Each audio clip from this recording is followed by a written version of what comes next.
Hello guys, দেখো আমরা কি দিয়েছি। তেল, দেখাও দেখাও গাইসকে দেখাও কি কি দিয়েছো। তেল, চিনি, জিরা, বলো জিরা, সর্ষে, সর্ষে, হলুদ হলুদ গুঁড়ো, আর তারপরে নুন।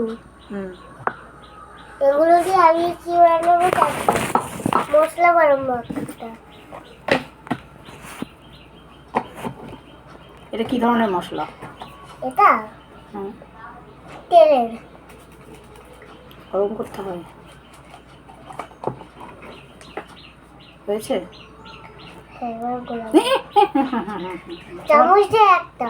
ঠিক আছে, তুমি ওটা নাও, ওইটা নাও, কোনটা? ওইটাই নাও, ওটা নাও, আমি ধুয়ে দেবো।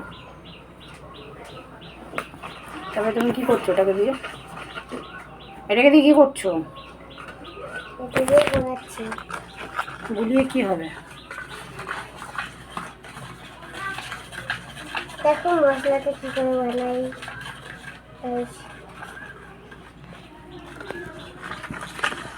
দেখাও, এদিকে কাজ করে দেখাও।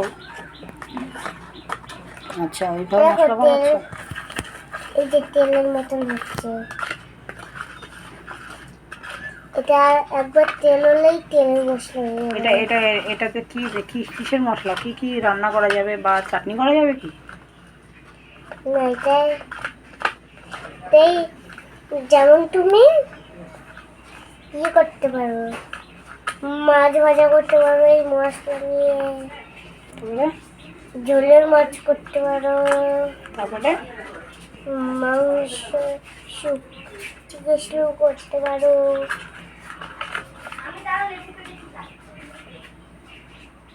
এটা দিয়ে আবার ইয়ে তৈরি করতে পারো, পাপড় ভাজা, নতুন পাপড় তৈরি করতে পারো। আচ্ছা, অনেক কিছু করা যায় তার মানে, তাই তো? ঠিক আছে, তোমার কি মশলা তৈরি করা কমপ্লিট? না, এটা আগে তেল তেল হোক।